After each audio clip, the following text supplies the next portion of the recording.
Welcome back, everyone. Parents of special needs children in public schools call it the worst kind of pattern. They're talking about educators caught mistreating and sometimes even injuring disabled Houston area students, but rarely being convicted of any crime. Fox 26's Greg Groogan joins us with some of these disturbing stories. Greg?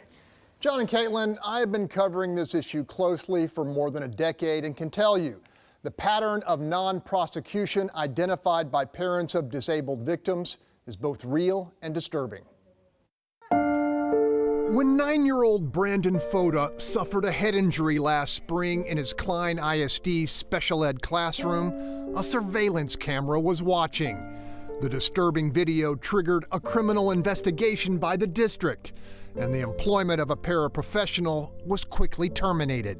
It wasn't an accident. Brandon's mother, Nicole Harrison, pressed charges.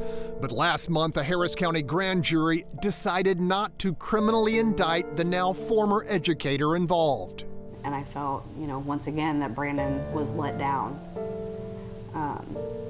First was the school, and now it was our justice system who's supposed to, protect. It's hardly the first time the parents of a special needs child mistreated in their public school has been bitterly disappointed by our state's justice system. In fact, Fox 26 has reviewed 6 cases delivered to local prosecutors with compelling evidence of wrongdoing. None resulted in a criminal indictment. In 2010, Haley Penny came home from her New Caney special ed classroom covered in bruises, including an adult handprint on her body. Witnesses implicated a paraprofessional in the alleged assault, but a Montgomery County grand jury refused to indict. If you put marks on your child, you go to jail. How are these people different? How are these schools doing this to our children, and the state is not protecting them? In 2011, educators at Katy ISD's Exley Elementary were caught jamming vinegar-laced cotton balls into the mouths of autistic children and employing a treadmill to inflict exhaustion and pain. One of the victims became suicidal. Fort Bend County prosecutors took the case to a grand jury, but failed to get an indictment. We've tried to press charges on all of these people, and they don't go anywhere. How's that possible? And as long as nobody gets prosecuted and these children aren't actually protected the way they're supposed to be, it's probably going to continue. In 2012, at Cy-Fair ISD's Smith Middle School, eyewitnesses said Presley Villarreal was among several disabled students viciously mistreated by a classroom aide. Allegations of criminal abuse and failure to report were heard by a Harris County grand jury. Again, no indictment. Well, obviously, there's a pattern, and the pattern is special needs children are not at the top of the DA's office priority list. In 2015, hallway cameras at Wilchester Elementary in Spring Branch captured images of 8-year-old William Suter being choked and body slammed by an adult paraprofessional.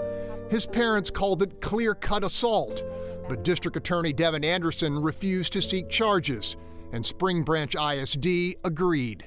But I think they were looking for reasons not to prosecute the case. These cases are just too big and too important to let the ISDs do the investigating. These things continue to happen, and it's just swept under the rug and move on. And last year at Katy ISD's Randolph Elementary, troubling allegations of serial abuse and cover-up, with an eyewitness whistleblower claiming she feared for the safety of 3- and 4-year-old disabled kids dragged, pinched, and bruised by their classroom teacher. The case drew involvement from the Texas Rangers and was eventually presented to a Fort Bend County grand jury. But the outcome remained the same: no criminal charges. Parent Christopher Diaz believes defenseless kids were denied justice. Or if I went over to a typical child and did what was done to my son, it would be considered assault and battery. But if it's in the school system, in his special needs classroom, is considered an inappropriate teaching technique. The person who is physically putting their hands on these kids, they need to go to prison.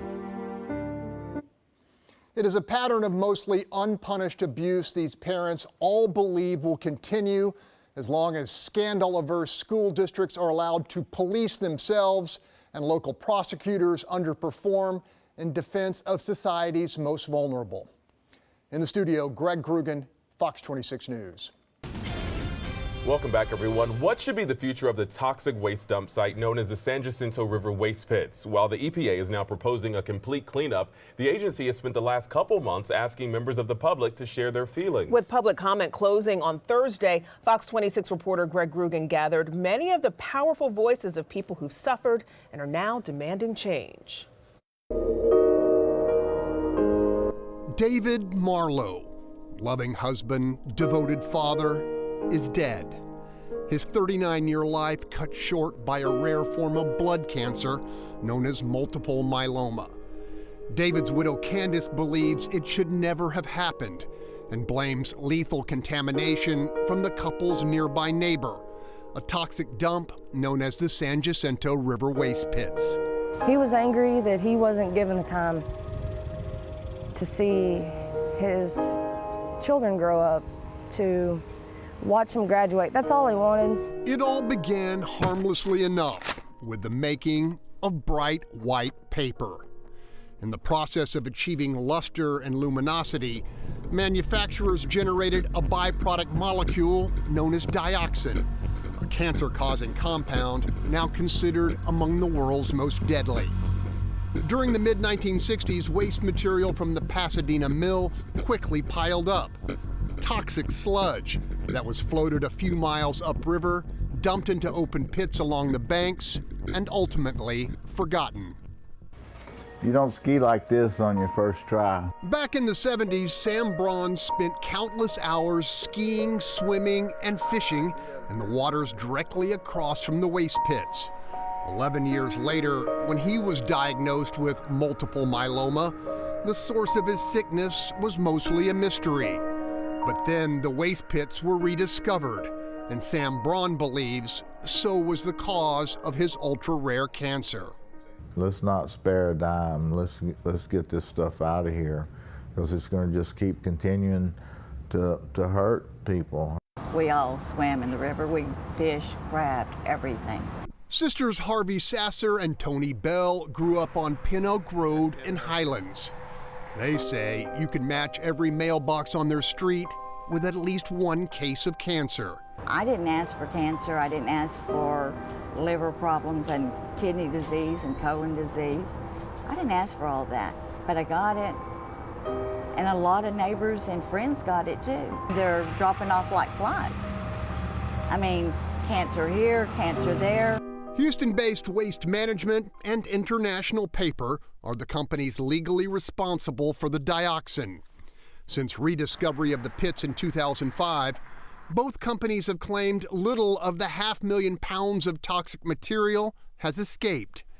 Facing a potential cleanup bill of more than $100 million, the companies assured residents that installation of an armored cap would secure the waste in place and prevent future release. I lived on this road. I watched them cover this thing up. That ain't no more a cap than me putting on a Band-Aid and going taking a shower and the Band-Aid comes off. That's basically what they did, is they put a Band-Aid on it. They did not contain it. They just covered it up with plastic and put rock on it.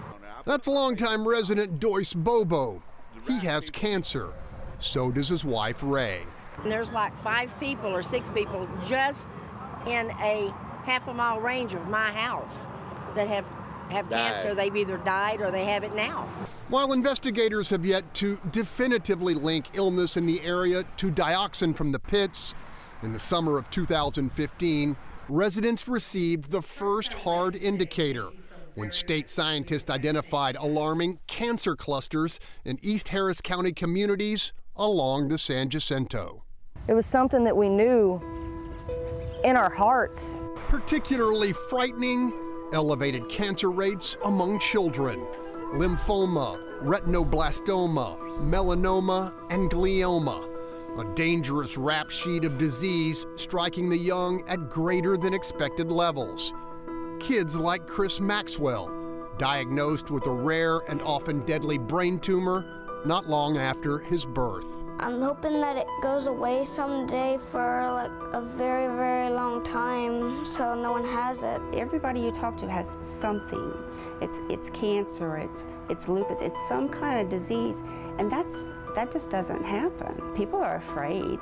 Heartbreak and concern which have only intensified over the past 13 months with the discovery of enormous holes in the dump's armored cap and trace amounts of dioxin in multiple water wells. Billy and Gloria O'Bannon say friends will no longer swim in their pool, a predicament which could prove the very least of their problems. I have a 22-year-old son, a 17-year-old daughter. You know, is their future going to be impacted by this later on? You know, is my daughter going to be able to have children? But powerful forces now claim the dioxin is too dangerous to disturb. What no one denies is the lethal nature of the man-made mess. 250,000 tons of poison that will stay deadly for the next 7 centuries. On the San Jacinto, Greg Groogan, Fox 26 News. And if you would like to tell the EPA how you feel about this matter, you can go to our Facebook page, and you also can go to our website, fox26houston.com, where we've posted a link.